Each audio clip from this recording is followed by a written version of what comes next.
First, kembali sehat luar dan dalam.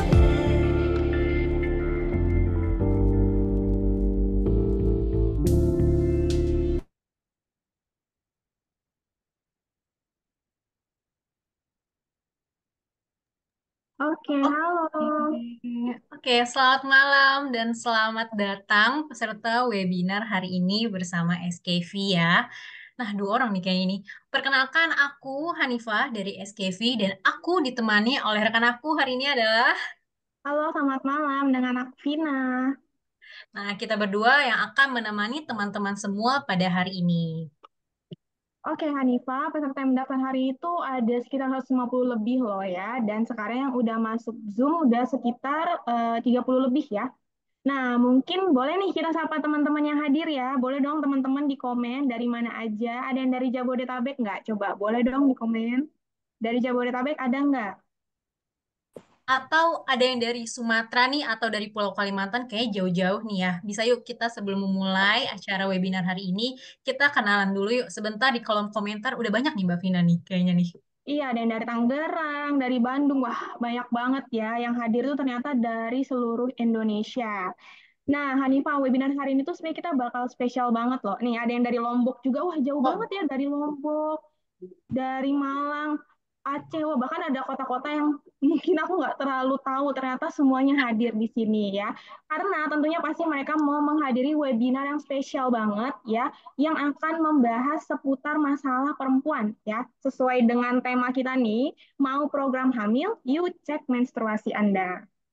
yes, bener banget, Bu Vina. Karena apa sih kita ada yang webinar ini? Pertama, karena tingkat infertilitas wanita di Indonesia tuh mencapai 15% ya, atau seenggaknya tuh ada 6 juta penduduk wanita di Indonesia yang mengalami ketidaksuburan atau yang didapati itu memiliki lah masalah reproduksi. Penyebabnya sih biasanya gara-gara gangguan ovulasi, endometriosis yang umumnya itu ditandai dengan siklus menstruasi yang nggak lancar. Iya, benar banget ya. Karena kita juga bisa lihat nih, di zaman sekarang ini ternyata banyak loh perempuan yang mau program hamil, tapi mereka itu tidak terlalu paham dengan siklus menstruasinya. Yang ternyata sebenarnya itu adalah penyebab utama, ya. Nah, tapi untuk lebih detailnya nih, karena nanti ada bagiannya sendiri ya, kita akan dengarkan langsung dari pembicara kita pada malam hari ini, yaitu seorang dokter Obgyn, yang akan menjelaskan lebih detail tentang masalah kewanitaan, khususnya nih teman-teman yang hadir sekarang yang mungkin ada yang lagi menjalankan program hamil juga. Tapi sebelum kita masuk ke inti acaranya nih, aku mau ngajak teman-teman semuanya untuk follow akun SKIV Indonesia ya, SKIV underscore Indonesia. Dan teman-teman boleh banget upload kegiatan Zoom kita pada malam hari ini dan di tag nih ke SKIV underscore ID karena kita bakal pilih ya video yang paling menarik untuk mendapatkan hadiah ya. Jadi wajib di-follow nih. Kenapa? Karena pemenangnya akan kita umumkan langsung di Instagram Story SKIV underscore ID. Oke, makasih Vina atas remindernya. Belum mulai aja kita udah ada acara untuk upload di sosial media SKV. Oke, tanpa berlama-lama lagi, kita kenalan yuk lebih dekat sama Dokter Erma pada malam ini. Boleh kita kenalan dulu sama Dokter Ermanya? Nah, aku bacain CV-nya sedikit ya. Kalau misalnya belum kenal siapa sih Dokter Erma, ternyata Dokter Erma ini adalah dokter spesialis obgyn yang sudah berkelana selama 36 tahun. Teman-teman bisa lihat dan saat ini juga beliau sudah sebagai dokter spesialis obgyn di Rumah Sakit Ibu dan Anak Siti Hawa dari tahun 2004 ya. Terus juga beliau dokter spesialis juga obgyn di RS Hermina Padang, jadi orang Sumatera nih. Terus beliau juga surveyor Rumah Sakit LAM KPRS dan beliau juga sebagai surveyor sebagai klinik di Askin. Oke, makasih Hanifah. Menarik sekali ya. Jadi kita udah tahu nih sekilas tentang siapa sih pembicara kita pada malam hari ini. Jadi mungkin langsung kita sambut aja ya. Dokter Ermawati SPOG, silakan dokter. Halo dokter, selamat malam. Selamat malam, Mbak Vina. Oke, kabarnya baik dok? Baik, Ya, Alhamdulillah. dokter ini lagi sibuk banget tapi mau menyempatkan diri loh untuk memberikan informasi kepada kita. Nah, Baik. tapi karena udah banyak banget yang nggak sabar pengen dengerin materi dari dokter, jadi langsung aja kita persilakan dokter untuk menyampaikan materinya pada malam hari ini. Silakan dokter. Terima kasih, Mbak Vina. Saya izin share screen ya.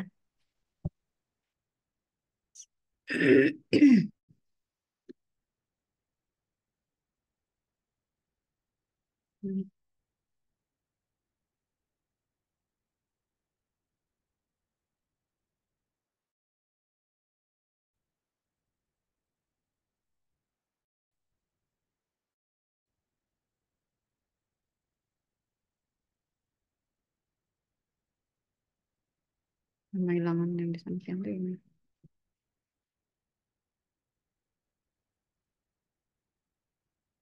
Oke, selamat malam para ibu semua. Terima kasih Mbak Vina yang sudah memberi kesempatan ke saya bagaimana kita mengetahui siklus menstruasi.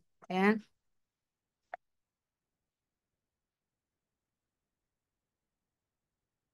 Nah, eh, topiknya dikasih ke saya ya, mau promil atau program hamil. Nah, kenali dulu menstruasi Anda. Tadi sudah diperkenalkan ya, saya seorang praktisi yang tadinya eh, mengabdi sebagai pegawai negeri, tapi 2019 sudah purna tugas.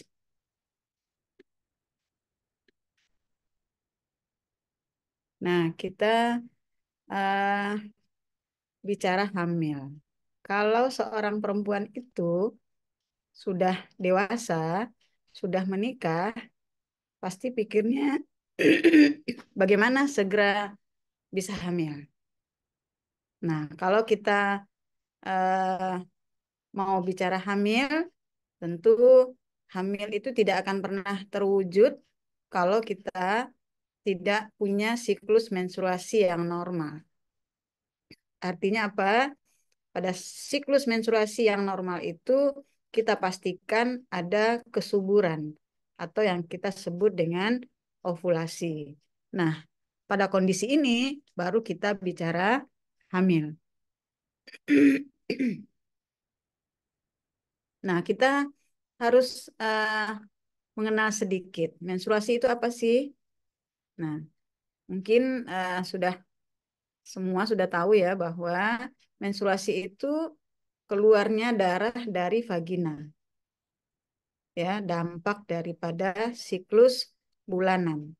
Jadi kalau kita lihat darah haid yang kita lihat yang kita tampung setiap bulan itu ya, itu berasal dari rahim, dinding rahim bagian dalam ini yang kita sebut dengan endometrium yang menebal. Setiap bulan, kemudian setiap bulan juga dia luruh kalau tidak terjadi kehamilan. Dan ini suatu proses yang normal bagi perempuan yang memang sudah memasuki dewasa. Nah, kalau gitu kita lihat sedikit ya bagaimana siklus yang terjadi. Jadi haid itu atau menstruasi itu seperti sinkronisasi antara ini dinding rahim ya, kemudian ini hormon-hormon yang dihasilkan oleh otak kita atau hipofise ya. Kemudian juga bagaimana sel telur itu berkembang di dalam ovarium. Jadi dia seperti sinkronisasi atau katakanlah orkestra ya. Nah, di dalam siklus yang normal itu bisa kita patok itu 28 hari. Nah, kalau seorang perempuan dengan siklus haid yang 28 hari, itu kita pastikan bahwa pada hari ke-14 itu akan terjadi yang namanya ovulasi atau kesuburan. Nah, kenapa? Kita lihat dari batas kesuburan atau ovulasi ini, kita bisa melihat peran hormon di situ. Ada namanya ini hormon estrogen. Nah, ke bawah ini. Nggak kelihatan apa-apa ya. Ya. Jadi kita lihat mulai dari siklus awal, ya, mulai dari 0 hari atau katakanlah awal siklus, itu yang berperan adalah estrogen. Nah, kita lihat di sini bahwa estrogen itu meningkat mulai dari siklus haid awal sampai puncaknya beberapa saat sebelum ovulasi, sebelum subur. Ya, dari mana ini dihasilkan? Ini dihasilkan dari indung telur, dari ovarium kita. Nah, di ovarium ini terjadi pertumbuhan folikel mulai dari yang kecil, besar, besar, sehingga dia matang, dan pada saat ovulasi dia dilepaskan, dan telur inilah yang siap untuk dibuahi dalam proses kehamilan. Nah, kemudian setelah fase subur atau ovulasi, nanti sel telur yang tadinya sudah pecah, sudah keluar, tinggal kulitnya.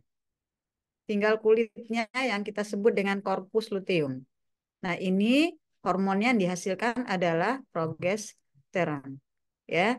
Kemudian hormon progesteron ini nanti akan meningkatkan, menambah ketebalan dinding rahim.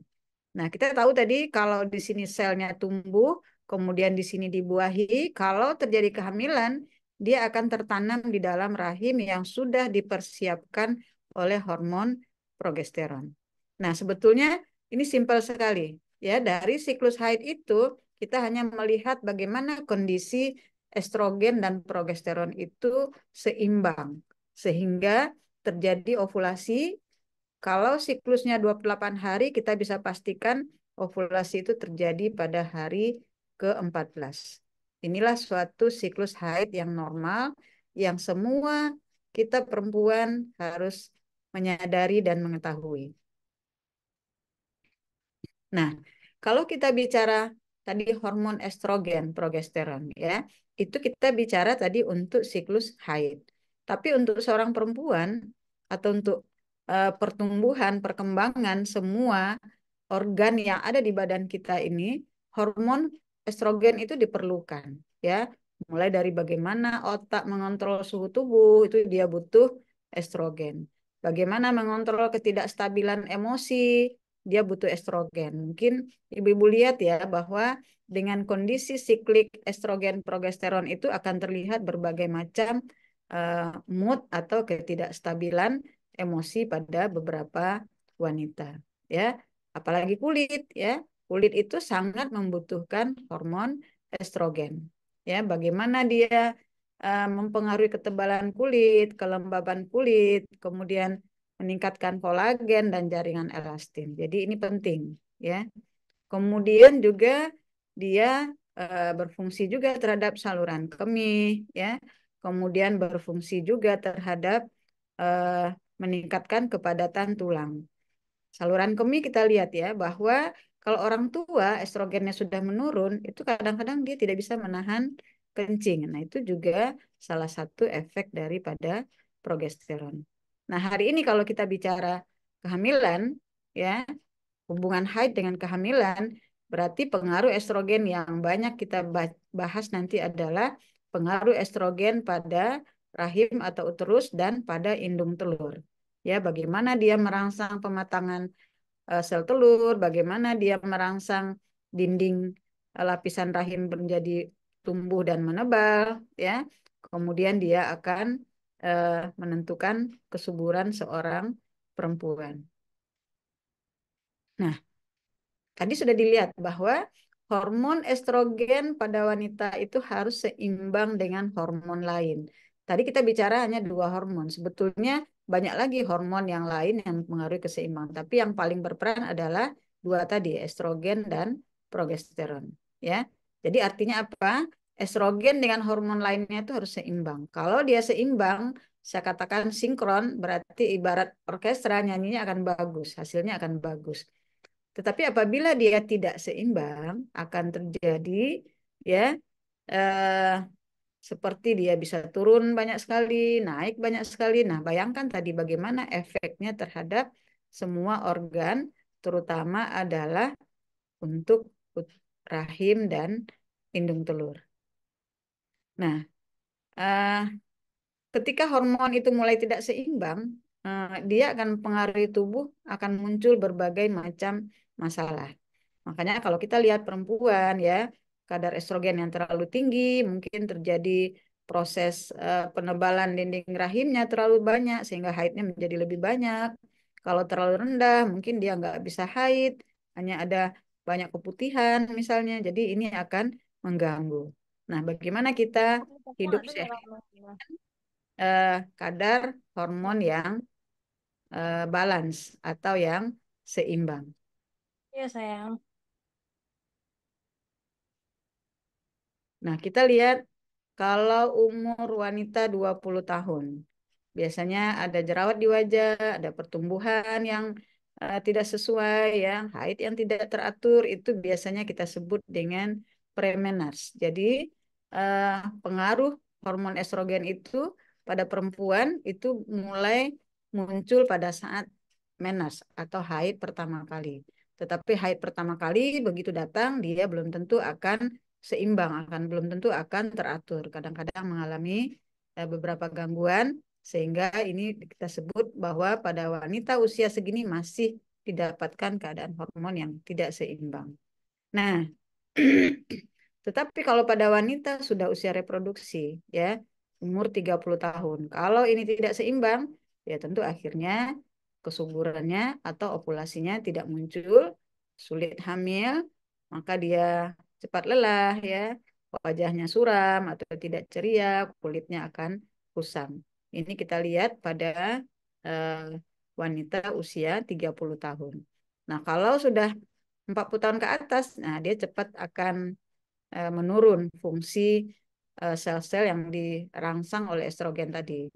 Mulai sakit di sendi, ya, mulai tangan, kaki, dan dingin. Nah, ini kadang-kadang, ya, kalau sekarang, kalau dulu 45 ke atas, sekarang mungkin 50 ke atas, itu yang kita sebut dengan premenopause. Nah, apalagi kalau sudah menopause, berarti estrogennya sudah tidak ada sama sekali. Nah, nanti kita akan lihat, ya, kalau pada perempuan usia reproduksi, apabila terjadi ketidakseimbangan hormon estrogen dan progesteron atau estrogen dengan yang lainnya, maka akan muncul ini, ya, mengganggu proses kesuburan. Nah, kapan hormon estrogen itu paling tinggi di dalam badan? Yaitu sekitar usia 30 sampai 35 tahun. Makanya untuk perempuan, usia reproduksi sehat itu sebelum usia 35 tahun. Jadi dikatakan kurun reproduksi sehat pada perempuan itu usia 20 sampai 35 tahun, di mana kadar estrogennya sudah menuju titik keseimbangan dan paling maksimal, ya. Tentu nanti sel telur yang akan dihasilkan juga akan maksimal, sehingga eh, kondisi telur yang dihasilkan maksimal, kondisi janin nanti kalau dia hamil akan juga maksimal. Nah, ini perlu kita ingat-ingat nih gambar ini pada semua perempuan, ya, bahwa di awal dia makin lama maksimum itu pada usia 35-40, tapi sesudah itu dia akan menurun, menurunnya estrogen tentu dengan menurunnya segala macam fungsi yang dipengaruhi estrogen di dalam badan kita. Nah, ini sedikit saya dalami mengenai siklus menstruasi. Jadi siklus menstruasi itu hari pertama hari ke-7, atau katakanlah normalnya itu 7 hari. Ya, biasanya polanya itu keluar darah sedikit, hari kedua ketiga banyak, kemudian 4-5 sedikit lagi. Jadi maksimal itu prosesnya 1 sampai 7 hari. Nah, biasanya kalaupun ada nyeri, biasanya hanya pada saat hari pertama haid, karena pada saat haid itu keluar, terjadi spasme daripada rahim, seakan-akan memeras dan untuk mengeluarkan itu. Ya, kemudian pada hari ke-1 sampai ke-7 ini itu sudah mulai terjadi pertumbuhan folikel di dalam ovarium. Jadi dia mulai menghasilkan estrogen pelan-pelan, mulai terjadi pematangan. Dan sedangkan setelah haid 7 sampai 13 hari ini mematangkan sel telur. Di sini hormon estrogen itu sangat sangat dominan, ya. Dan biasanya kalau kita lihat di sinilah proses masa subur di akhir 7 sampai 13 hari ini. Kita lihat, ya, perempuan kadang-kadang lendirnya makin banyak, kulitnya makin kelihatan bagus, ya. Kemudian eh, moodnya juga akan menjadi lebih baik gitu. Ya, kemudian hari ke-14 terjadi ovulasi. Terjadi ovulasi dan inilah yang proses kalau kita perempuan bisa hamil itu dalam kesempatan untuk hamil itu dalam 1 bulan hanya 1 kali, yaitu pada saat eh, masa subur atau pada saat ovulasi. Nah, normal tadi semua siklus itu 28 hari. Tapi masih kita sebut bervariasi apabila eh, ada prepare-nya. Mungkin bisa sampai maksimal itu 35 hari itu masih dianggap masih ada siklus ovulasi. Tapi itu variatif sekali. Kita tetap ambil patokannya yang normal. Nah, ini tadi juga ya, ini menstruasi, ini proses penebalan, pematangan sel telur, kemudian sini terjadi ovulasi, inilah masa subur. Nah, masa subur itu biasanya sekitar 3 hari, 24 jam sebelum sampai 24 jam sesudah ovulasi. Jadi kalau pasien-pasien yang kita sarankan untuk kehamilan normal, berhubungan badan itu pada saat mulai dari hari ke-13, 14, 15. Kalau ovulasinya terjadi ke hari ke-14, mungkin hari ke-13 masih bisa dia mundur ke hari ke-13, bisa maju ke hari ke-13, bisa mundur ke hari ke-15. Nah, biasanya kita anjurkan pasangan itu untuk melakukan hubungan seksual ya dengan maksimal selang 1 hari gitu pada saat masa subur. Nah, seperti apa sih yang termasuk mens yang nggak normal itu atau menstruasi yang tidak normal itu? Bisa darah haidnya terlalu sedikit, ya, bisa terlalu banyak, ya, bisa sakit atau nyeri yang berlebihan, bisa siklusnya tidak teratur, ya, atau terlalu banyak sehingga darah yang keluar itu berupa gumpalan-gumpalan. Ini semua adalah menunjukkan suatu mens yang tidak normal. Berarti ada gangguan keseimbangan antara estrogen dan hormon-hormon lainnya atau antara estrogen dan progesteron yang utama. Nah, yang paling sering itu adalah gangguan haid, ya. Nah, macam-macam ya. Kalau gangguan haid itu ada yang cuman cukup dengan istirahat, ada yang harus pakai obat-obatan, ya. Malah kalau penyebabnya seperti yang disebut Mbak Vina ada endometriosis itu perlu pendekatan operatif. Jadi kita lihat nanti apakah nyeri haidnya itu masih dalam batas normal atau tidak. Nah, ada lagi hal-hal lain yang menyebabkan menstruasi yang tidak normal. Mungkin pemakaian kontrasepsi IUD, ya. Sering pasien-pasien dengan eh, pakai IUD itu biasanya haidnya menjadi lebih banyak, lebih panjang, ya.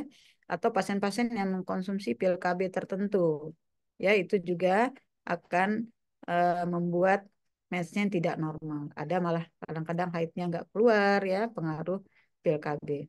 Atau pasien-pasien yang melakukan aktivitas fisik terlalu berat, ya. Atau memang ada kelainan hipertiroid, ini salah satu hormon juga yang akan mempengaruhi siklus haid, atau hipotiroid. Tapi yang sering banyak sekarang yang tadi dikatakan bahwa hampir 15 juta wanita itu adalah tidak subur, itu pada umumnya sekarang yang paling tinggi itu adalah kasusnya polycystic ovarian syndrome atau yang kita kenal dengan PCOS, ya. Atau gangguan-gangguan lainnya pada rahim bisa seperti adanya miom, ya, atau kebiasaan jelek yang kebiasaan merokok juga akan mempengaruhi siklus haid. Nah, bagaimana kita mencegah gangguan menstruasi? Kita sudah tahu tadi bahwa menstruasi itu adalah keseimbangan hormon estrogen dan progesteron. Kalau kita akan melakukan pencegahan, kita akan lihat dulu. Tentu kita secara alami dengan gaya hidup. Dengan gaya hidup, bagaimana kita melakukan atau memberikan asupan karbohidrat kompleks, ya. Karbohidrat kompleks seperti beberapa jenis makanan yang kita lihat di sini, ya. Ini semua mengandung karbohidrat kompleks. Kemudian, nah, kita juga harus memperbanyak asupan kalsium yang tinggi, ya. Ini beberapa bahan yang banyak mengandung kalsium, yang tumbuh-tumbuhan juga kita kenal. Ini kalau nggak salah ini rumput Fatimah ya. Nah itu juga katanya cukup memperbaiki atau menstimulus hormon estrogen. Nah, mengurangi konsumsi gula, garam, makanan dengan lemak tinggi, ya, ini akan merubah atau menyebab kelainan metabolik kalau dia tidak seimbang. Nah, apalagi ini ya, konsumsi alkohol, kafein yang terlalu tinggi itu akan mempengaruhi siklus haid kita. Nah, harusnya kita tidak merokok karena rokok itu juga akan mempengaruhi siklus menstruasi. Nah, yang paling penting bagaimana mengelola stres dengan baik karena stres ini adalah kan di pusat. Pusat itu hipofise. Nah, dengan stres ada hormon lain yang menyebabkan karena stres ini dia muncul. Sebelumnya tidak ada. Ini juga akan mempengaruhi kadar keseimbangan hormon yang lainnya. Seperti hormon kortison itu termasuk hormon yang diproduksi pada saat seseorang dalam kondisi stres. Nah, harus mendapatkan istirahat yang cukup ya. Ini sudah sering ini dikatakan bahwa tidur malam minimal 7 jam ya, bangun pagi hari kita mesti rasanya segar ya. Ini juga artinya membuat tubuh kita semua dalam kondisi normal. Nah, apalagi dengan berolahraga teratur karena tadi PCOS atau yang lainnya itu nanti dampaknya adalah terhadap metabolic syndrome. Jadi semua metabolic syndrome ini bisa kita atasi dengan atau kita cegah dengan gaya hidup ya. Nah, sekarang kita bicara bagaimana sih menstruasi yang tidak teratur kalau penyebabnya PCOS karena ini yang paling banyak saat ini. Nah, PCOS itu apa sih? Nah, itu suatu keluhan menyebabkan keseimbangan hormon pada wanita disebabkan oleh proses di indung telurnya itu sendiri, ya. Proses di indung telurnya itu perkembangan folikelnya itu tidak maksimal, ya. Kalau biasanya selnya itu tertentu jumlahnya, kemudian pada saat fase proliferasi sampai hari ke-14 itu hanya satu sel telur yang matang. Tetapi pada PCO atau Polycystic Ovarian Syndrome itu sel telurnya banyak tapi kecil-kecil, nggak ada yang matang. Dan ini yang menyebabkan kalau tadi sudah saya katakan kalau siklus haidnya tidak berovulasi, pasti orangnya tidak mungkin untuk hamil. Nah, kira-kira sama nggak PCOS dengan kista? Ya, kadang-kadang saya ini PCOS apa kista ya? Nah, sering ibu-ibu bertanya seperti itu. Kalau PCOS itu adalah kelainan hormon yang dialami oleh pada perempuan di usia reproduksi. Kenapa? Karena di dalam indung telurnya itu terjadi proses pembesaran atau pematangan sel telur itu tidak normal. Ya, nanti kita lihat gambarannya seperti apa. Kalau kista itu memang di indung telurnya itu tumbuh suatu tumor yang jinak, tetapi di dalamnya itu ada cairan. Ya, jadi jauh beda. Karena kista kadang-kadang bisa siklus menstruasinya normal, tetapi pada PCOS itu sudah kita pastikan bahwa siklusnya akan tidak teratur. Kenapa? Karena proses pembentukan haid tadi, masa proliferasi dari menstruasinya tadi itu tidak berjalan sempurna karena estrogennya tidak sinkron. Ya, akibatnya apa? Dia tentu tidak ada ovulasi, sulit untuk hamil. Apalagi akibatnya yang lain, bisa rambut rontok karena ini kelainan metabolik ya. Jadi estrogen yang tadi tidak cukup mempengaruhi semua jaringan di badan kita ini yang dipengaruhi oleh estrogen. Ya, rambut, kulit ya, berat badan. Nah, kadang-kadang sering kita lihat orang-orang dengan PCOS ini tumbuh seperti kumis yang tipis ya. Atau kadang-kadang kalau kita lihat tungkai bawahnya itu seperti eh, ada tumbuh rambut ya. Nah, sedangkan pada kista keluhan seperti itu nggak ada karena dia walaupun dia tumbuh di indung telur kadang-kadang proses pematang sel telurnya tidak terganggu. Ya, cuman dia akan keluh kalau keluhannya akan muncul kalau kistanya besar ya, mungkin merasa perutnya kembung, merasa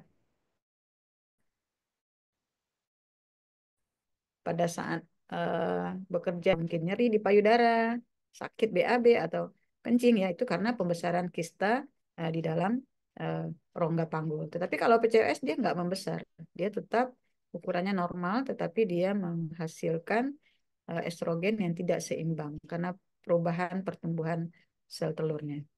Nah, apakah semua orang PCOS itu haidnya tidak normal? Nah, belum tentu juga ya.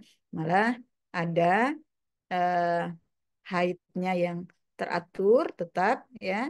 Kemudian eh, kita lihat sel telurnya atau kista yang banyak, yang kecil-kecil. Kita lihat. Jadi, tapi kalau kita bandingkan, banyaknya haidnya yang berantakan atau yang tidak teratur. Hanya kira-kira 25% orang PCOS haid teratur. Nah, inilah kadang-kadang yang kita lihat. Oh, dia PCOS tapi kok masih bisa hamil ya? Berarti tipenya adalah tipe yang C itu. Haidnya teratur, berarti ovulasinya masih tetap ada. Walaupun kadang-kadang tidak semua siklus. Bisa saja siklus bulan ini dia tidak ada ovulasi walaupun haidnya teratur. Nah, ini gambaran yang kita sebut dengan PCO. Jadi kalau kita lihat eh, seperti ada kista-kista kecil yang ada di dalam indung telur. Ini yang normal, ya. Nah, ini kalau seperti ini pertumbuhan selnya tidak normal, dia sulit untuk menjadi munculnya ovulasi ini. Jadi kita bandingkan kalau pada haid normal kira-kira pertumbuhannya seperti ini, telurnya kecil, membesar, ini primer, kemudian sekunder ya, kemudian dia besar, degraf namanya, kemudian akan keluar terjadi ovulasi, ini normal. Sedangkan pada yang PCO, nah sel telurnya tidak matang, ya, jadi dia tidak pecah pada saat ovulasi. Makanya pada pasien-pasien PCO ini dia tidak hamil. Tapi kalau kita lihat tidak ada pembesaran apapun di indung telur. Nah, ini akan bisa kita deteksi dengan melakukan USG ya. Kira-kira kalau kita ambil indung telur itu kita bawa keluar, kita teropong kira-kira bentuknya seperti ini. Ini bisa kita deteksi dengan pemeriksaan USG. Nah, tadi sudah kita jelaskan ya akibatnya haid tidak teratur, infertilitas, kalaupun hamil kadang-kadang beresiko untuk lahir prematur, ya. Eh, nah, sulitnya PCOS ini jarang bisa terdiagnosa. Jadi kadang-kadang hampir 70% penyakit ini tidak terdiagnosa. Dia akan terdiagnosa kalau biasanya sudah melakukan pemeriksaan. Kadang-kadang kan perempuan tidak aware dengan haid tidak teratur. Kalau tidak melakukan pemeriksaan mungkin nggak tahu. Dan kalau kondisi ini berlangsung terus-menerus, inilah nanti akan menyebabkan penyakit metabolik ya, seperti diabetes ya, bisa penyakit jantung, stroke, juga menyebabkan keganasan di indung telur atau di selaput bagian dalam rahim atau endometrium. Nah, penyebabnya apa?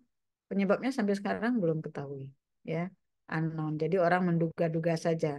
Tapi yang jelas kita lihat ada riwayat keluarga, berarti ada faktor genetiknya, tapi tidak maksimal ya, apa tidak itu saja gitu ya. Artinya kalau anggota keluarganya ada yang seperti itu, kemungkinan akan diturunkan, tetapi tidak langsung. Nah, gejalanya apa? Kadang-kadang peningkatan berat badan. Nah, itu pada pasien-pasien PCO yang sudah terjadi kelainan metabolik. Jadi orangnya makin gemuk ya. Sering kita lihat orang PCO itu gemuk ya, kumis, tumbuh rambut apa? Tebal pada wajah, biasanya terlihat kumis yang tipis gitu, padahal perempuan gitu. Atau kulitnya kasar ya. Haid yang tidak teratur itu jelas ya. Kemudian kondisi infertilitas. Yang jelas dia akan mengganggu pembentukan atau pematangan sel telur sehingga tidak terjadi ovulasi. Ya, sehingga kalau tidak ovulasi berarti pada saat masa subur adapun sperma dia tidak akan bisa dibuahi. Inilah yang menyebabkan pasien-pasien PCO sulit untuk hamil. Nah, bagaimana pengobatan? Ya, tadi awal cukup awali dengan perubahan gaya hidup. Artinya, lakukan pemeriksaan. Kalau kita tergolong obes misalnya, ya lakukan bagaimana berat badan supaya ideal. Sering ini kita lihat ya, pasien-pasien wanita gemuk, haid tidak teratur. Kita lakukan pemeriksaan, ternyata ada PCOS-nya, walaupun ringan. Tapi kadang-kadang dengan hanya pola diet, pola makan, pola olahraga, itu kembali berat badannya ideal ya, mungkin PCO-nya mungkin tetap ada, tetapi produksi hormonnya mulai bisa diperbaiki. Ya, nah kalau sudah hebat ya, nah tentu harus pemakaian obat-obat dan harus melakukan tindakan operasi. Ya, jadi apabila Anda termasuk orang yang susah hamil ya atau memiliki siklus menstruasi yang tidak teratur, bisa jadi Anda mengalami PCOS ya. Harus dipastikan dengan melakukan pemeriksaan. Nah, kemudian ini komplikasi. Kalau orang-orang dengan PCOS dengan gangguan hormonal ini berlangsung lama ya, nah itu bisa menimbulkan gangguan metabolik ya. Gangguan metabolik itu ya paling adalah bisa Enggak, mama juga enggak, Pak. ya macam-macam ya. Ini adalah komplikasi daripada pasien-pasien dengan PCO.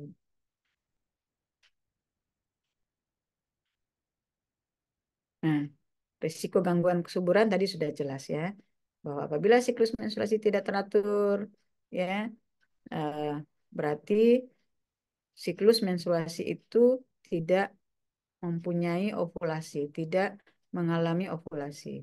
Apabila tidak ada ovulasi, pasti itu tidak akan bisa terjadi kehamilan karena tidak ada sel yang matang untuk dibuahi. Ya, ingat pola hidup sehat ya dengan memilih bahan makanan yang sesuai yang bisa meningkatkan membantu meningkatkan kadar estrogen di dalam badan kita. Nyam, nyam, nyam. Ya, mungkin itu yang bisa saya sampaikan. Terima kasih. Saya kembalikan kepada Mbak Vina.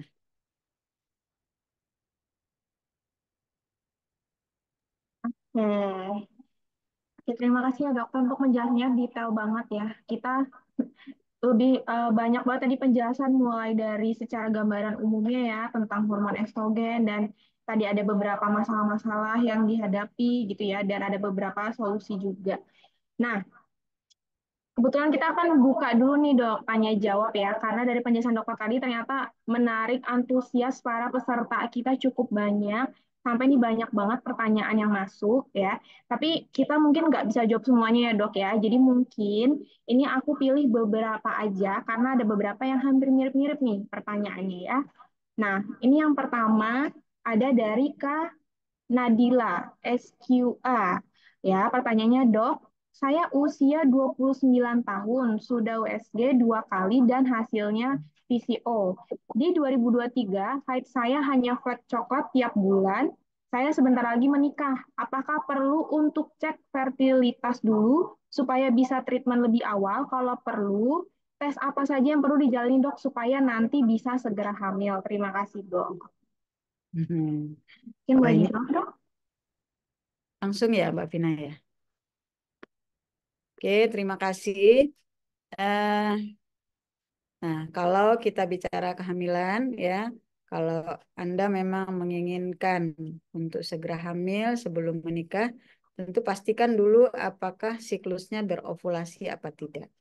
Ya, karena tadi saya katakan bahwa pasien-pasien PCO itu 25% itu masih bisa mengalami siklus yang berovulasi. Nah, kalau Anda tergolong pasien PCO yang siklusnya berovulasi itu kehamilan tidak akan artinya masih bisa terjadi ya. Tetapi kalau saya katakan tadi 75% ya, kalau haidnya berantakan tidak teratur, Kalau masalah volume itu mungkin dengan peningkatan diet yang baik ya, diet yang memang eh, meningkatkan hormon estrogen di dalam badan itu mungkin sudah cukup ya. Karena apa? Sekarang kalau kita punya suatu kelainan ketidakseimbangan hormon, kita berikan hormon yang sifatnya kimiawi, itu mungkin agak sedikit kita hindarkan. Kenapa? Kalau hanya bisa dengan merubah pola hidup, pola diet, dan pola olahraga, kemudian memberikan makanan diet yang memang tumbuh-tumbuhan, yang termasuk prekursor hormon estrogen itu. Mungkin Ibu pernah dengar juga ya, dulu orang bilang tahu tempe itu estrogen. Nah, sekarang sudah banyak macam tumbuhan yang bisa diolah untuk menjadi prekursor estrogen ini. Ya. Nah, kalau untuk hamil bagaimana? Ya, kalau sekarang kalau kehamilan itu kita nggak bisa hanya di satu sisi. Kita mesti tahu juga dulu pasangannya kan. Kadang-kadang walaupun perempuannya normal, tetapi ternyata pasangannya nanti yang bermasalah. Jadi nggak usah terlalu khawatir ya. Tapi tentu Anda coba jalani dulu dalam 3 bulan, 6 bulan. Kalau memang belum ada kehamilan, silakan untuk melakukan pemeriksaan lebih lanjut untuk eh, siklus haidnya. Dan tentu pemeriksaan pasangan tidak boleh diabaikan. Ya, itu saja Mbak Vina. Oke, ya. Semoga tadi penjelasan dari dokternya masih mudah dipahami ya. Tadi mungkin bisa dicatat Kak, kira-kira tadi apa kurang lebih treatment yang bisa dilakukan gitu ya. Nah, selanjutnya ini pertanyaannya bagus-bagus banget dan menarik banget nih. Cuman mungkin kita nggak bisa jawab semuanya ya. Tapi nanti kita akan berikan wadah sebenarnya untuk teman-teman ya yang ada di sini untuk bisa tanya jawab langsung dan konsultasi juga gitu. Nah, mungkin ada satu pertanyaan lagi nih yang tadi agak menyinggung dari jawaban dokter ya. Ini pertanyaannya tadi saya lupa catat namanya ya. Tapi kurang lebih pertanyaan seperti ini. Apakah tahu tempe, makanan yang mengandung estrogen, perlu dihindari penderita PCOS yang memiliki endometrium yang tebal karena anovulasi? Oke, mungkin boleh dijelaskan tuh. Hmm. Pertanyaannya bagus sekali ya. Memang dulu itu pernah diteliti.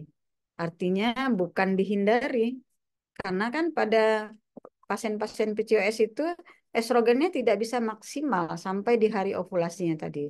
Malah orang menganjurkan itu untuk melakukan konsumsi. Dan ingat itu estrogen itu kita butuhkan dari mulai hari pertama haid sampai hari ke-14 ovulasi. Kalau kita mengalami hipoestrogen, berarti nanti tidak akan terjadi ovulasi pada hari ke-14. Ya. Nah, eh, bagaimana estrogen kita yang kurang diproduksi oleh indung telur kita atau katakanlah proses pematangan sel telur itu ya bisa di eh, support ya, bisa disupport dari luar dengan melalui makanan-makanan yang prekursor istilahnya, prekursor estrogen yang kalau kita makan itu produksi estrogen di dalam badan kita akan bertambah ya. Kemudian nanti dia tidak akan menyebabkan penebalan karena penebalan itu penyebabnya adalah hormon progesteronnya. Dan secara normal estrogen itu dia mematangkan sel telur. Kalau sel telur sudah matang, siap dibuahi, progesteron setelah itu, setelah hari ke-14 itu baru menebalkan dinding rahim. Kalau terjadi kehamilan, rahimnya siap untuk menampung ya. Jadi ya eh, kita butuh bukan tidak dimakan, tetapi malah dibutuhkan pada saat fase pre-ovulasi. Ya, oke Mbak Vina. Oke, baik. Nah, semoga tadi jawabannya sudah menjawab ya Kak ya. Tadi dari pertanyaannya ternyata mungkin sebenarnya agak dianjurkan dikonsumsi juga ya Bu Dok ya. Nah, untuk pertanyaan ketiga nih ya, mungkin kita kasih satu kesempatan lagi buat teman-teman yang mau nanya ya. Boleh raise hand aja, jadi boleh open mic untuk tanya langsung dengan Dokter Ermawati. Oke, yang mau tanya boleh silakan angkat raise hand, boleh. Nanti akan Yes. dipilih oleh tim kami. Ada yang mau open mic?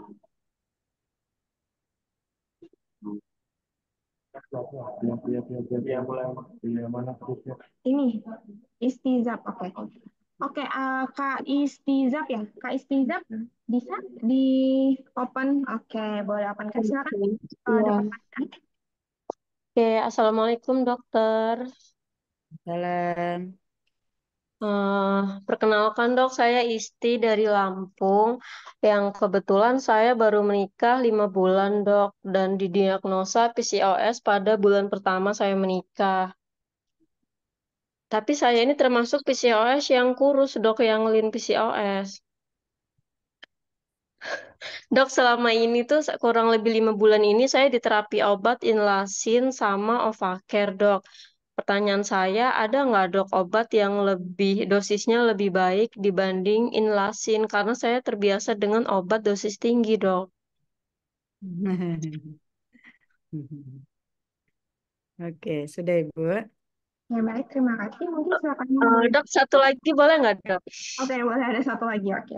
Boleh, silakan Kak. Oke. Dok, saya di terapi obat di datang bulan hari kedua sama obat namanya apa ya dok? Clovertil ya dok ya. Pada saat setiap kali USG itu USG transvaginal dok selama 5 kali itu dok. Pada saat USG pertama itu tuh tidak terjadi penipisan dinding rahim atau penipisan apa gitu dok, saya lupa. Tapi setelah saya terapi obat Clovertil selama 5 bulan ini, dokter Objin di sini selalu menyatakan bahwa garisnya itu tipis dok atau tidak subur. Itu maksudnya gimana ya dok? Soalnya saya tanya di dokter Objin sini penjelasannya saya kurang paham. Cukup sekian dokter pertanyaan saya. Baik, Oke, terima kasih. Mungkin boleh langsung dijawab dok. boleh. Terima kasih Bu Isti ya. Saya doakan Ibu segera dapat momongan ya. Nah, Amin, amin. jadi Pak, kalau kita bicara susah hamil atau infertilitas, itu mesti dua-dua pasangan, ya, istri dan suami. Kalau saya biasanya tahap awal itu saya pastikan pemeriksaan suami dulu. Apabila suami dengan kesuburan yang normal, karena kita tidak mencari kesalahan ya, kita hanya melihat keseimbangan antara kesuburan pria dan wanita. Nah, kalau memang ternyata dari hasil pemeriksaan, biasanya kita lakukan analisa sperma ya. Kalau spermanya bagus, nah ataupun eh, ada sedikit subfertil atau apa, nah nanti baru penanganannya khusus untuk yang perempuan ya. Nah, kalau untuk yang perempuan juga kita lihat dulu apakah bentuk rahim dan indung telurnya normal. Nah, kalau rahim dan indung telurnya normal, berarti anatomisnya normal, baru kita lihat nanti hormon. Nah, selagi siklus haidnya teratur antara 28 sampai 35 hari atau maksimal itu range-nya 22 sampai 35 hari ya, itu masih dianggap normal. Nah, cuman kita lihat walaupun ibu mengalami PCOS, tapi kalau siklus haidnya normal, ibu masih berharap punya artinya punya siklus yang berovulasi. Nah, sekarang ternyata ibu sudah diterapi. Terapi itu biasanya itu adalah merangsang pertumbuhan sel telur. Jadi biasanya di awal di haid hari kedua itu dilakukan pemeriksaan, ya pemeriksaan dilihat apakah cadangan indung telurnya ada apa tidak. Nanti dari situ kita akan lihat berarti ibu punya cadangan atau sel telur yang akan berkembang itu kurang. Nah, makanya diberikan obat biasanya cuma 5 hari ya, mulai hari ketiga haid sampai hari ke ya sekitar hari ke-8, pokoknya di 5 hari. Nanti diharapkan yang tadi ovariumnya atau sel telurnya tidak bisa berkembang maksimal, dibantu dengan obat ini, diharapkan nanti pada saat hari ke-14 itu sel telurnya matang dan terjadi ovulasi. Nah, itu yang dipantau oleh si dokter setelah pemberian obat. Nah, ternyata dia bilang tipis-tipis, mungkin kecil kali, bukan tipis istilahnya. Jadi sel telur itu mulai dari awal dia kecil, kemudian dia berkembang besar-besar. Kalau kita lihat nanti sampai diameternya itu 2 cm. Kalau sudah 2 cm, itu dia akan mengalami ovulasi. Bisa dipastikan masa subur, ibu disarankan untuk melakukan hubungan seksual kalau memang dari deteksi vaginal, USG vaginal tadi terdeteksi bahwa memang sudah ada ovarium yang matang, sel telur yang matang yang akan dibuahi. Tapi kalau itu nggak ada, sudah dikasih obat 5 hari tadi, yaitu berarti tidak ada masa subur, tetap tidak ada ovulasi. Nah, biasanya itu berapa lama? Paling kita bisa kasihnya mungkin 2-3 kali siklus haid ya. Kalau memang gagal, nah ibu nanti harus kontrol betul-betul kadar hormon. Jadi makanya diproses orang membuat katakanlah bayi tabung atau kehamilan yang dibuat itu banyak problemnya. Ada yang teratasi hanya dengan pemberian obat yang seperti ibu bilang tadi. Ya, kita kasih obat hari kedua, hari ketiga haid, kemudian ternyata ovulasi dia hamil. Tetapi ada yang nggak bisa sampai di situ, dia bisanya lebih hebat lagi, dia perlu obat. Kalau yang tadi cukup obat makan saja, tapi mungkin ada yang perlu obat suntikan. Suntikan itu adalah hormon yang diatur kadarnya sehingga indung telurnya bisa menghasilkan sel telur yang matang, bisa ovulasi. Nah, jadi dia nggak bisa pula, Bu, oh saya mau obatnya yang lebih bagus. Enggak, dia ada tahapannya. Ya. Nah, mudah-mudahan dokternya sudah memberikan sesuai dengan tahapannya. Oke, terima kasih Mbak Vina. Oke, baik. Terima kasih ya dok ya untuk penjelasan materinya dan juga tadi untuk penjawaban beberapa pertanyaannya. Mungkin mohon maaf untuk teman-teman semuanya yang belum dijawab pertanyaannya, tapi tenang aja, kita masih tetap buka untuk teman-teman untuk bisa konsultasi juga dan tanya-tanya juga ya terkait hal-hal tadi yang berkaitan mungkin dengan PCOS atau dengan menstruasi dan sebagainya, seperti itu. Oke, teman-teman jangan kemana dulu, karena kita kan masih ada beberapa sesi lagi yang tentunya akan sangat berkaitan dengan materi kita hari ini, yaitu mau promil kenali menstruasi Anda. Oke, silakan Hanifah. Oke, terima kasih dokter, terima kasih Vina atas penjelasan detailnya terkait masalah menstruasi, program hamil, dan PCOS. Oh iya, kalau misalnya teman-teman enggak juga, dari materi dokter pun ada sempat dijelasin tentang bahan alami atau tumbuhan ya, kalau misalnya kita lihat itu adalah rumput Fatimah yang bisa membantu mengatasi masalah perempuan. Nah, biar nggak bingung nih teman-teman, kenapa sih itu berpengaruh banget rumput Fatimah? Kita akan bahas lebih detail lagi dari penjelasan ahli gizi SKV. Untuk itu, Mbak Rensi sebagai ahli gizi SKV, dipersilakan. Halo semuanya, selamat malam. Suara saya kedengaran jelas ya? Nah, benar banget. Jadi kalau misalkan yang namanya untuk mengatasi masalah menstruasi itu suka bikin kita pusing sendiri ya. Karena ternyata siklus menstruasi ini sangat-sangat menentukan yang namanya fertilitas seorang wanita, yaitu peluang seorang wanita untuk mendapatkan keturunan ya. Karena yang namanya untuk mendapatkan keturunan itu kayak sebuah kehormatan tersendiri gitu ya untuk para kaum wanita itu sendiri. Nah, selain lumpur Fatimah, ada nggak sih bahan-bahan herbal yang bisa dengan mudah membantu kita nih dalam menormalkan hormon estrogen kita sehingga siklus menstruasinya pun menjadi bagus dan yang namanya infertilitas ini kita bisa tekan resikonya. Nah, saya izin share screen. Oke, ini dia presentasi kita hari ini. Tadi Ibu Dokter sudah sempat menjelaskan tentang fungsi dari estrogen di dalam tubuh seorang wanita. Jadi estrogen ini sangat-sangat mempengaruhi dari ciri khas tubuh wanita ya, mulai dari memberikan bentuknya, terus kemudian menjaga bentuknya itu sendiri mulai dari kepala sampai dengan ke ujung kaki. Di otak, estrogen berpengaruh banget yang namanya untuk menjaga emosi ya, gitu ya. Jadi kalau seandainya si estrogen ini bermasalah sedikit aja, timbul deh tuh yang namanya senggol bacok gitu ya. Nah, kemudian kalau untuk si kardiovaskular sendiri atau di jantung, ternyata estrogen ini sangat-sangat melindungi jantung bagi perempuan dan bahkan resiko perempuan untuk terkena penyakit jantung ini jauh lebih rendah dibandingkan dengan laki-laki ketika belum memasuki masa menopause. Tapi ternyata ketika sudah mau masuk masa menopause, ini tuh ada gejala-gejala yang sangat tidak enak untuk dirasakan, mulai dari hot flash, terus kemudian badan juga pada nyeri gitu ya. Nah, ini karena si hormon estrogennya pun sudah turun ya. Nah, dari rahim dan juga ovarium ini yang mempengaruhi kesuburan nih. Bahkan tadi juga Ibu Dokter sudah menjelaskan ya, si hormon estrogen ini sangat berpengaruh pada siklus hari pertama sampai dengan hari ke-14. Kalau misalkan si estrogennya ini turun, nah ini bermasalah nih nanti nih.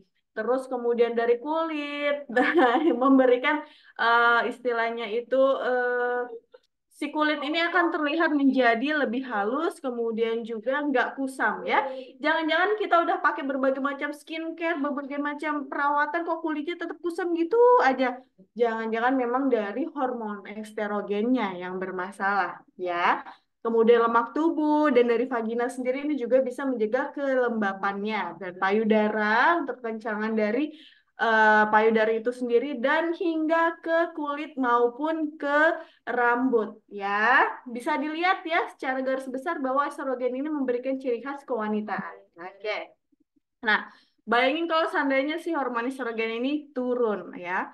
Terus ada nggak sih bahan-bahan alaminya? Ada. Ini dia, 3 bahan alami yang bisa membantu kita untuk menormalkan kembali hormon estrogen yang tadinya tidak seimbang. Oke. Tadi Ibu Dokter juga sudah sempat sebutin si rumput Fatimah ya. Sempat viral nih rumput Fatimah. Kalau kita konsumsi rumput Fatimah kebanyakan nanti bisa menyebabkan keguguran. Iya, karena kalau konsumsinya pada saat di kehamilan. Kayak gitu ya, karena dia memang si rumput Fatimah ini punya manfaatnya, salah satunya adalah memberikan kontraksi pada rahim. Oke? Makanya nanti siklus menstruasinya menjadi lancar. Ada apa lagi? Si rumput Fatimah ini juga karena dia ini menaikkan hormon estrogen pada wanita sehingga dia juga memiliki efek anti penuaan dini, kemudian merawat dan menguatkan rambut dan juga kuku. Jadi nggak ada cerita tuh yang namanya rambutnya gampang rontok ataupun kukunya tuh nggak berkilau gitu ya. Nah, kemudian mengatasi masalah head dan menguatkan serta mengencangkan vagina. Ini berguna banget ya untuk yang sudah menikah, apalagi sudah melahirkan ya. Nah, kemudian ada apa lagi? Ada ubi bidadari putih. Oke. Bahkan ubi bidadari putih sudah digunakan sejak 1 abad yang lalu. Artinya udah lama banget ya. Jangan-jangan kita baru tahu nih kalau ada yang namanya ubi bidadari putih. Ubi bidadari putih dia bisa membantu kita itu dari segi apa sih? Ubi bidadari putih ini mengurangi garis halus dan kerutan pada kulit. Nah, tadi kelihatan ya kalau seandainya kita kekurangan hormon estrogen, salah satu ciri-cirinya kulit kita menjadi lebih apa namanya kusam, nggak enak dilihat gitulah ya. Nah, kemudian meningkatkan kekuatan tulang dan mencegah osteoporosis. Ini sangat berguna sekali apalagi untuk teman-teman yang sudah memasuki usia atau menjelang usia osteoporosis. Seperti itu. Ini biasanya ciri-cirinya tuh akan terasa hot flashes atau terasa panas di bagian wajah, kemudian juga nyeri-nyeri di tubuhnya. Dan kemudian meredakan gejala menopause gitu. Karena memang gejala menopause itu sangat tidak enak dan meningkatkan kesehatan dari vagina. Oke. Ada Shatavari, bahan yang ketiga. Nah, si Shatavari ini merupakan herbal yang sudah lama juga ya dikenal untuk menjaga kesehatan wanita karena dia ini meringankan tenaga, maksudnya itu memberikan tenaga jadinya bisa lebih berenergi sepanjang hari. Pernah kan kalau misalkan contohnya jelang PMS saja, itu kan rasanya pengennya tidur gitu, bawaannya ngantuk, bawaannya capek. Ini juga salah satu ketika hormon estrogen kita turun. Nah, kemudian dia juga meredakan stres. Dia bekerja di bagian apa pusat pengontrolan emosi kita, yaitu yang di bagian kepala, dan kemudian mengurangi mood swing ya.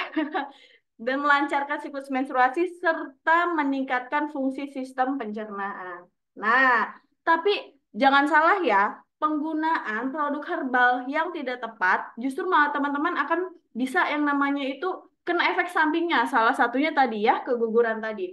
Kenapa kasus keguguran bisa terjadi pada mereka yang konsumsi si rumput Fatimah? Itu dia, karena penggunaan yang tidak sesuai dengan dosis dan juga waktunya. Tapi teman-teman nggak usah khawatir, karena di sini SKV kita mempunyai satu buah produk yang baru aja launching dan masuk ke Indonesia, yaitu Reverse. Dia merupakan obat tradisional ya, obat tradisional dalam bentuk kapsul yang isinya ada lobi bidadari putih, rumput Fatimah, dan juga syatafari. Dan yang pastinya si reverse ini diracik oleh dokter ahli perobatan. Jadi nggak perlu takut yang namanya dosisnya kelebihan, kekurangan, atau mungkin cara penggunaannya yang nggak tepat ya. Dan reverse tidak menggunakan bahan tambahan kimia apapun. Dan bisa dikonsumsi oleh seluruh wanita yang sudah berusia di atas 18 tahun.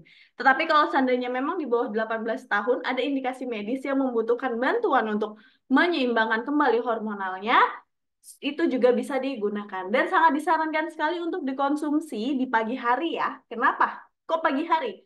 Karena saat di pagi hari ini, yang namanya regulasi hormon itu lagi bagus-bagusnya. Jadi kita memanfaatkan momentum. Oke, tapi kalau konsumsi malam gimana? Boleh nggak? Boleh, boleh banget gitu ya. Dan reverse ini sudah lulus BPOM. Dan pembuatannya pun teman-teman nggak usah khawatir karena diawasi langsung oleh formulator kita, yaitu Dr. Said Ayub. Seperti itu. Oke deh, itu dia presentasi singkat dari saya.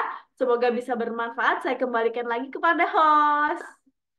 Oke, terima kasih ya Mbak Rensi untuk penjelasan detailnya terkait produk Reverse yang ternyata bisa jadi salah satu solusi untuk kita untuk masalah kewanitaan atau perempuan. Dan ternyata dari penjelasan Mbak Rensi pun udah ada nih beberapa pertanyaan yang muncul di kolom komentar. Tapi karena pertanyaannya mirip-mirip, jadi aku gabungkan aja ya Mbak Rensi ya. Oke, pertanyaan pertama dari Mbak Cici. Ini ada yang nanya, Mbak, untuk menstruasi saya yang tidak lancar, sakit juga saat haid ke pertama, hari ke-1 sampai ke-3, apakah produknya bisa membantu? Nah, menurut Mbak Rensi seperti apa nih, Mbak? Oke, bisa. Jadi untuk si reverse ini sendiri sebelum kemarin itu kita launching ini sudah diujikan terlebih dahulu ya ke banyak panelis. Yang salah satunya dia mengalami masalah menjelang menstruasi, itu terasa nyeri ketika menstruasi. Dan ketika sudah konsumsi reverse ini, ketika beliau ini menstruasi, rasa nyerinya sudah tidak terasa lagi. Tapi mohon untuk diingat ketika sudah masuk ke dalam siklusnya, reverse ini harus dihentikan ya, dan baru dikonsumsi lagi ketika menstruasi sudah selesai. Kenapa? Kalau seandainya reverse ini ternyata bablas dikonsumsi saat siklus menstruasi berlangsung, nanti siklus menstruasinya tidak terjadi. Seperti itu. Oke, siap Mbak Rensi. Kita lanjut ya pertanyaan yang kedua karena banyak banget. Yang kedua dari Safira, Kak, SKV Reverse ini bisa bantu untuk mengatasi PCOS nggak Kak? Atau menormalkan siklus haid? Nah, menurut Mbak Rensi seperti apa nih Mbak? Oke, kalau bicara tentang PCOS, ini sebenarnya kita tidak bisa hanya berdiri pada satu sudut pandang ya, karena penyebab dari PCOS ini banyak sekali, mulai dari berat badan berlebih, kemudian juga kebiasaan konsumsi dari makanan maupun minuman yang manis, kemudian juga ada kebiasaan merokok dan lain sebagainya. Jadi pastikan ketika konsumsi reverse ini juga harus dibarengi dengan perubahan gaya hidup. Paling gampang banget stop makanan manis ya, kemudian dibarengi dengan reverse-nya. Oke, bukan berarti reverse nggak bisa bantu untuk masalah PCOS. Bisa, dengan catatan harus didampingi dengan pola hidup sehat. Seperti itu. Biar lebih maksimal efeknya. Oke, makasih Mbak Rensi untuk atas jawabannya. Terakhir deh Mbak Rensi, ini pertanyaannya. Apakah dalam kandungan produk ini dapat menjaga gejala premenopause dan apakah ada efek sampingnya nih Mbak? Oh, oke. Kalau untuk gejala premenopause juga bisa ya. Kalau pada mereka yang premenopause, ini kan cirinya mereka itu suka nyeri tubuhnya, terus kemudian terasa panas, ada juga yang emosinya nggak bagus, mohon maaf ada juga yang sampai vaginanya kering, seperti itu ya. Nah, premenopause ini artinya hormon wanitanya ini sudah menurun dan si reverse ini membantu dalam menstabilkan kembali si hormon wanitanya sehingga gejala-gejala pada saat menopause ataupun pada saat premenopause atau menjelang menopause ini bisa diminimalisir seperti itu. Oke, berarti reverse ini bisa membantu meminimalisir gejala-gejala dari premenopause. Jadi Betul. kalau bisa aku rangkum nih, dari quote Mbak Rensi, estrogen itu sangat-sangat-sangat berpengaruh di seluruh tubuh kita. Dari otak sampai tulang, dan jangan lupa buat teman-teman yang mau menikmati reverse atau mencoba reverse, bisa konsultasi dulu dengan ahli gizi SKV. Dan ternyata, mohon maaf dan teman nggak bisa menjawab seluruh pertanyaannya. Dan ternyata banyak juga nih masalah kesehatan yang bisa dibantu oleh produk SKV yaitu reverse. Tapi masih mungkin bingung ya, emangnya reverse tuh bisa membantu seperti apa sih? Nah, karena biar teman-teman bisa makin kepo lagi dengan produk reverse, kita tampilkan salah satu testimoni customer reverse yuk.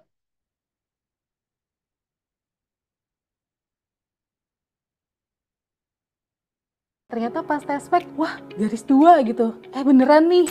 Aku Nisa, usiaku saat ini 33 tahun. Aktivitas sebagai karyawan swasta. Jadi sebelum aku menikah, headnya aku tuh lancar. Tapi anehnya setelah menikah, kok headnya mulai nggak lancar ya. Sampai akhirnya aku memutuskan untuk coba cek ke dokter. Dan ternyata aku didiagnosa PCO oleh dokter. Diterapi dengan obat-obatan supaya headnya lancar. Dan aku konsumsi sekitar 2-3 bulan lah. Khawatir sih takutnya kan kalau kita ketergantungan obat dokter ada efek jangka panjang ya. Jadi aku sempat cerita sama salah seorang teman aku yang juga dia seorang tenaga kesehatan lah ya.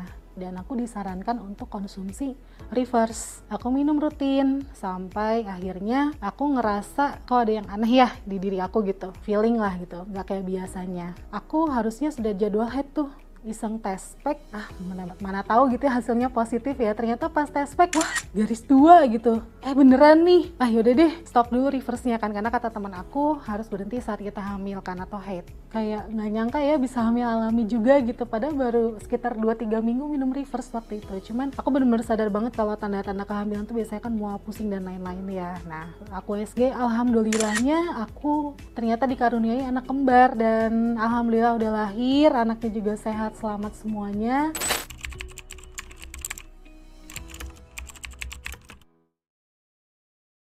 Ya, jadi jangan lupa kepada teman-teman, kita ingatkan lagi nih ya, untuk teman-teman boleh upload kegiatan hari ini. Jadi kalau nggak menang dari spin wheel, masih bisa menang dari Instagram story kita, bener kan, Benar Hanifah? banget, Vin. Iya, jadi jangan putus asa karena masih bisa coba bikin video tentang kegiatan hari ini, lalu tag ke akun skv_id di Instagram, karena kita juga akan bagi-bagi hadiah dari sana. Nah, satu lagi nih, aku mau ingetin tentang promo SKV ya, supaya sebelum akhir webinar ini teman-teman semuanya masih tetap tahu nih kalau kita masih ada promo sampai tanggal 15 ini. Jadi jangan sampai teman-teman nggak dapetin promonya karena ini bagus dan juga menarik banget ya. Oke, nah ternyata kita udah ada di penghujung acara ya. Sebelum mengakhiri webinar hari ini, kami mau mengucapkan terima kasih kepada teman-teman yang sudah hadir ya, yang sudah mau banyak, yang antusiasnya cukup tinggi, banyak yang juga berkomentar juga dan tanya-tanya. Ya, seperti biasa kami juga tetap memberikan sarana untuk teman-teman bisa konsultasi. Nah, tapi sebelum diakhiri, Aku cuma mau ucapkan terima kasih kepada teman-teman yang sudah hadir di webinar hari ini. Aku, Hanifah, dan Vina pamit undur diri dahulu. Sampai jumpa di webinar selanjutnya ya. dadah. Jangan lupa follow SKV untuk dapat informasi webinar kita.